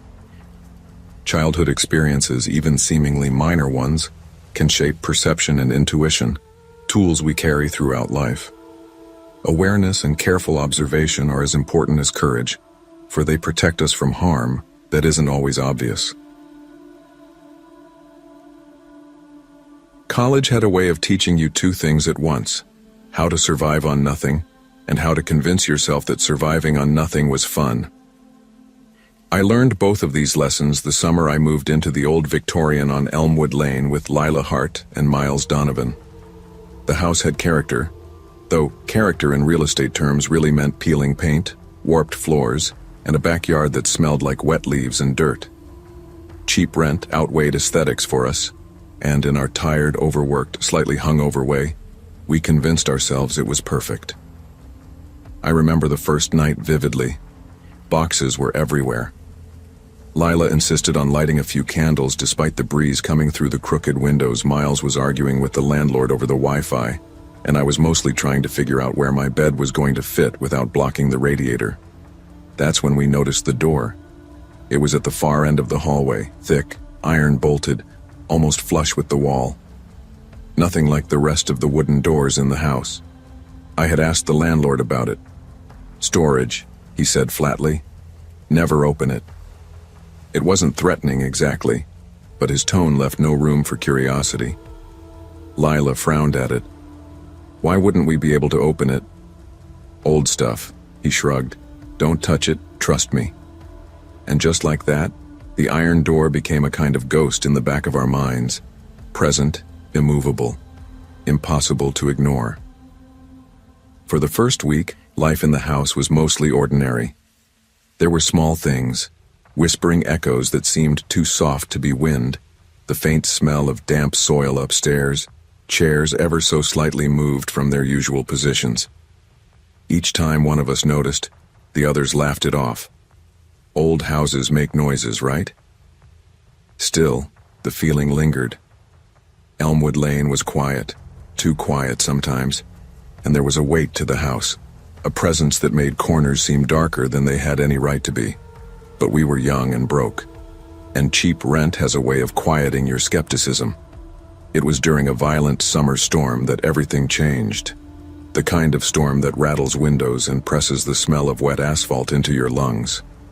We were gathered in the living room, candles flickering, trying to ignore the wind. That's when the chains on the basement door snapped. They didn't fall, they slackened, dragging along the floor with a metallic scrape. We froze. The basement door had never moved before, and now it was slightly ajar, as if it had been waiting for the storm to give it permission. Carson, me for clarity, tried to laugh. Probably just the wind, right? But Miles shook his head. That was no wind, that was deliberate. The three of us stared at the door. Lila whispered, "We shouldn't open it, he said not to. But curiosity is a cruel driver." Slowly I stepped forward and pushed. The door creaked open. Inside, the basement was cold and damp. Polaroids were tacked to every wall, dozens of them. The photos were of people asleep in beds, framed perfectly, some close enough you could see the fabric of their pillowcases. Our laughter died in our throats. This is some kind of prank, right?" I stammered, voice tight. Lila's hand flew to her mouth. "No one else should even have a key." Then we saw one photo that made my stomach twist. It was of us, standing in the basement doorway, exactly as we were now. Lila gasped. Miles whispered, "That wasn't here before." We didn't hesitate. We ran upstairs and slammed the basement door shut, yanking the chain tight. That night, we tried to ignore it, tried to rationalize it. But then came the soft clicks, the faintest sound of pins dragging across the wood floor beneath the door. I stopped sleeping well. Neither did Lila. Miles tried to shrug it off, but even he jumped at shadows that weren't there. By the end of the week, small objects started to move. A coffee mug on the kitchen counter, Lila's notebook, Miles's headphones. Nothing was ever taken, nothing ever broken, but enough to make you question your memory. Lila began staying up late, peering into corners, tracing the edges of the Polaroids. Carson, me, would catch her whispering to herself in the kitchen, fingers tracing invisible patterns over tabletops. I tried to reason with her. "Maybe it's someone squatting here," I said one night. "A kid, a vagrant, I don't know." She shook her head, hair falling in her eyes. "No, it's not people. Not real people." I wanted to tell her to relax, to ignore it, but even I couldn't dismiss the feeling of being watched, of knowing that something or someone had observed us carefully without being seen. The house itself seemed to breathe. Or maybe it was just the floors settling. Every creak, every distant groan, sounded deliberate. And yet, nothing could have explained the Polaroids that appeared in the living room the next morning. Photos of us in the basement again, closer to the camera than before. By mid-August, the storm had passed, but we were trapped. The weather made leaving inconvenient, and each day the basement door seemed to pulse with its own quiet energy. Then, one night, when we tried to leave for a quick errand, I saw movement in the attic window, a hunched shadow staring. We ran. The street was flooded in places, water creeping across the pavement. My heart felt like it had been shoved into my throat. When we returned, the basement door was chained again, exactly as the landlord had left it, and the smell of wet earth lingered in the hallway. I slept in the living room that night, doors locked, lights on. Lila and Miles were tense, but none of us dared speak of what we had seen. Our silence became a pact, fragile but necessary. We left the house the next morning, abandoning it to its whispers, its photographs, and its secrets. I still carry a single Polaroid in a sketchbook, the edges curling, the paper soft from handling. It shows the three of us in the basement, eyes wide with terror. Years later, Lila, Miles, and I still joke about Elmwood Lane, but the jokes are hollow. Every time one of us moves into a new apartment, there's a message. Check your door tonight. We laugh, but none of us sleep easily. Old houses have character, yes, but sometimes that character watches you, waits for you, and leaves pieces of itself behind. Even now, I know that curiosity, combined with inattention to warning signs, can have consequences far beyond what you anticipate. Sometimes, the most ordinary spaces harbor the most deliberate eyes, and the most mundane doors conceal histories you aren't ready to face. Warnings and giving in to curiosity can have lasting consequences. It's not always malicious intent or supernatural forces that threaten us. Sometimes it's human negligence, secrecy, or the unknown histories embedded in the spaces we inhabit. Pay attention to your surroundings, trust your instincts, and respect boundaries, no matter how harmless they may appear. Sometimes, the things left unseen are left for a reason. I never thought nostalgia could kill you. But looking back now, I guess that's where it started, our desperate attempt to relive the past, to feel connected again. It was October 2019 when Connor created the group chat. The five of us, me, Jade Miller, Connor Hayes, Tessa Liu, Evan Parker, and Miles Whitman, hadn't all spoken in nearly 10 years. Life had taken us in different directions. Jobs, families, the usual excuses. But that chat pulled us right back into the rhythm we'd left behind in Ashwood, Pennsylvania. The group was called Senior Year Legends. At first, it was harmless. We sent memes about bad cafeteria food, blurry prom photos, and yearbook pictures we wished didn't exist.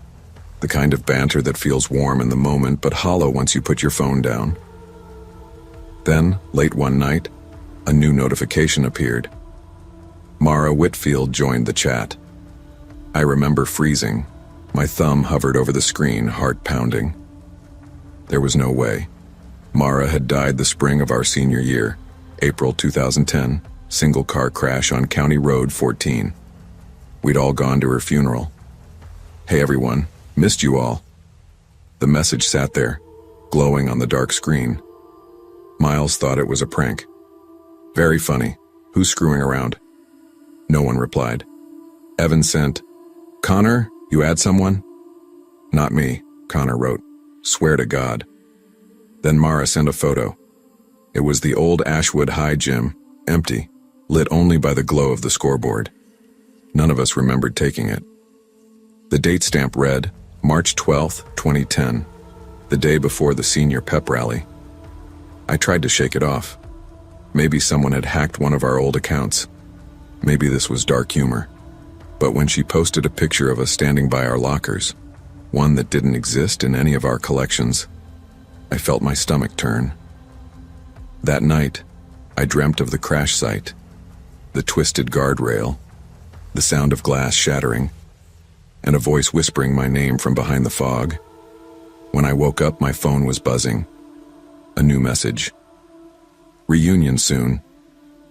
The chat wouldn't stay closed. No matter how many times we deleted it, it came back. Connor even factory reset his phone. Still, it reappeared the next morning. Mara, or whatever was using her name, began sending more photos. Some were old, some recent. One showed the parking lot behind my apartment building. Another, a snapshot of Tessa's car parked at the grocery store. We tried rational explanations. Evan said maybe someone found Mara's old cloud account. Tessa called it a cruel joke, maybe by someone from our graduating class. But then she posted something none of us could explain. It was a picture of my bedroom, taken from outside my window. The caption read, "Missed you most, Jade." I dropped my phone. My hands were shaking so hard I could barely breathe. That night I barely slept. Every sound in the apartment made me flinch. Around 2:17 a.m., a soft ping echoed from the phone on my nightstand. A new message. Why did you lie about that night? I didn't reply.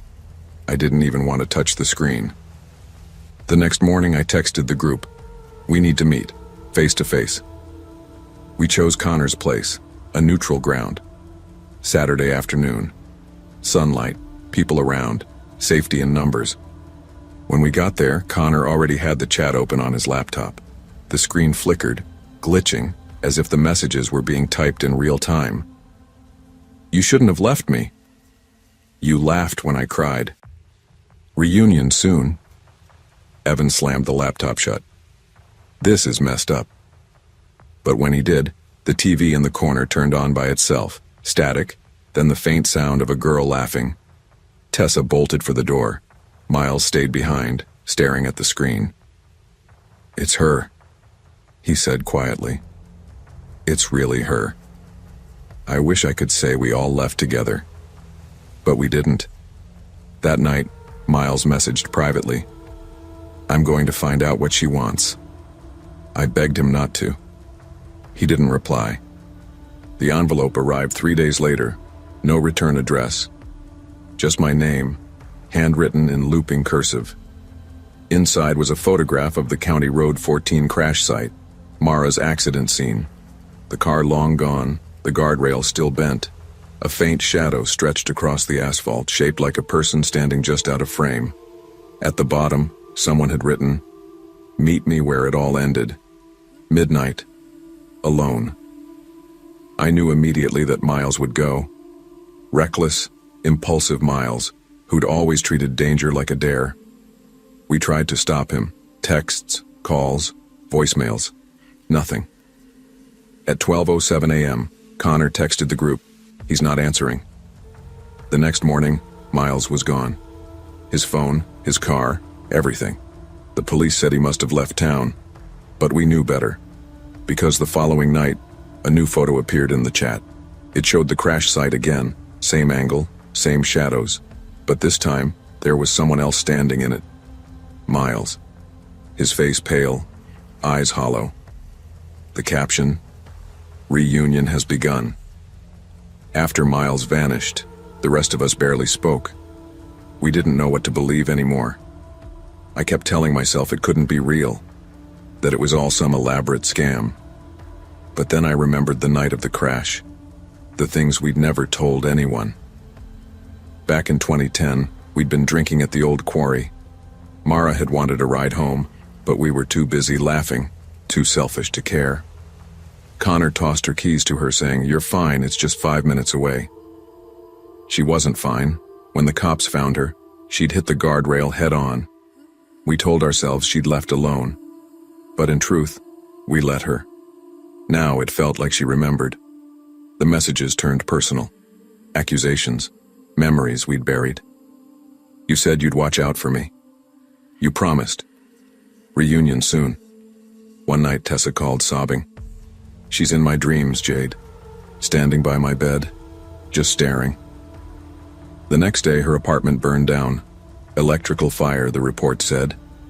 But in the ashes, investigators found a melted phone, screen frozen on a single message thread.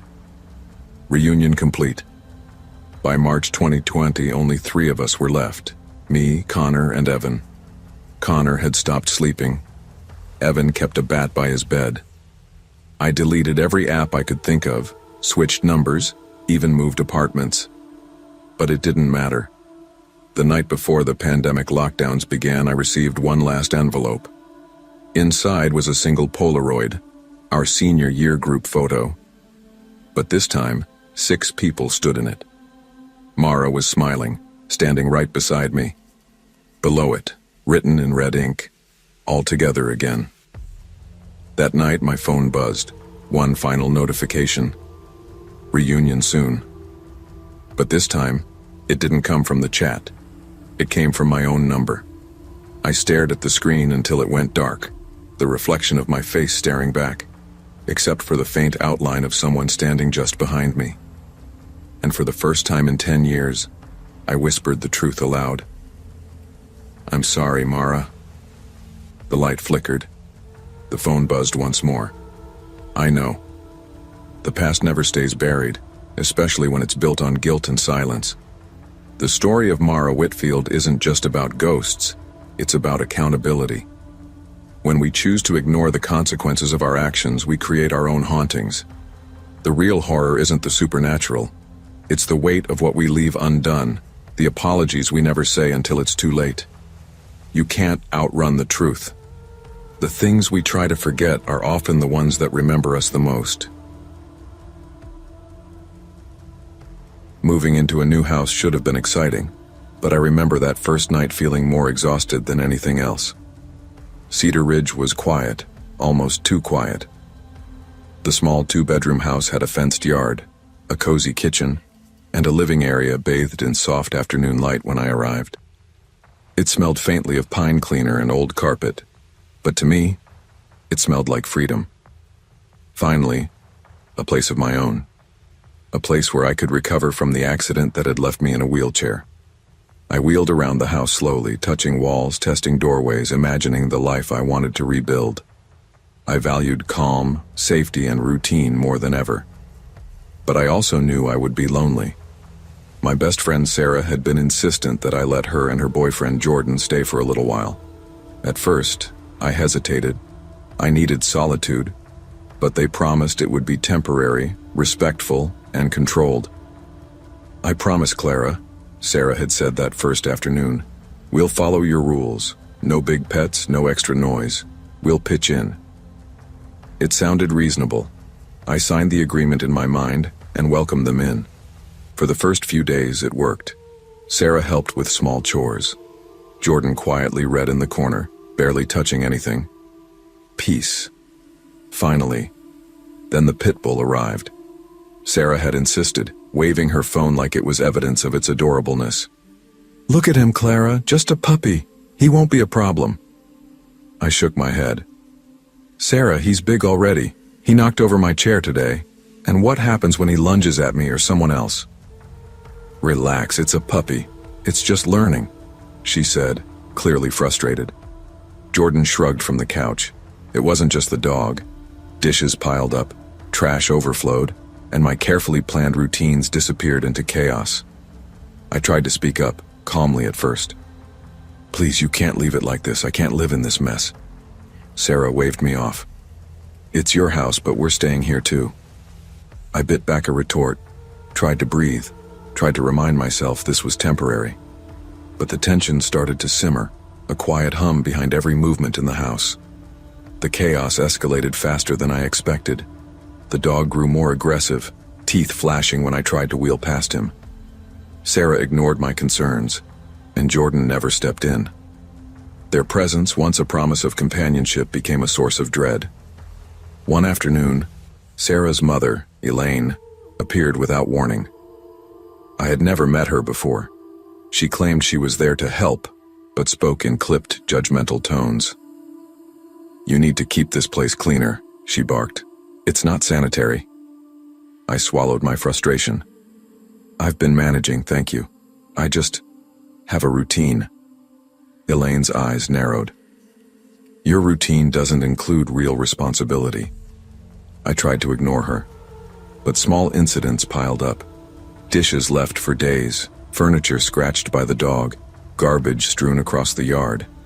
And each time I said something, I felt a shift, a tension tightening around my chest.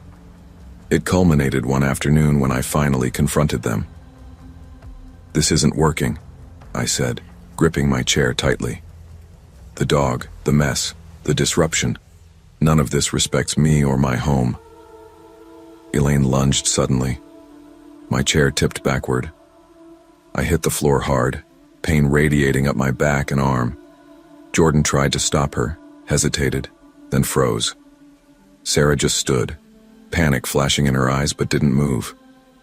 The neighbors called the police. I was hospitalized briefly, shaken and bruised. Sarah and Elaine promised to leave, and the police left without pressing charges. But when I returned, the house felt heavy. Every corner held a memory of chaos. I rearranged the furniture, secured locks, and slowly tried to reclaim my space. "This is mine now," I whispered to myself as I set books on the shelf.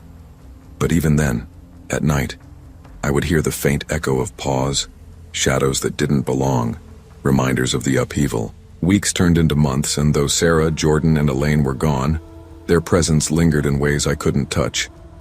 The house felt haunted, not by ghosts, but by memory. Footsteps at night, the imagined bark of the dog, objects slightly out of place.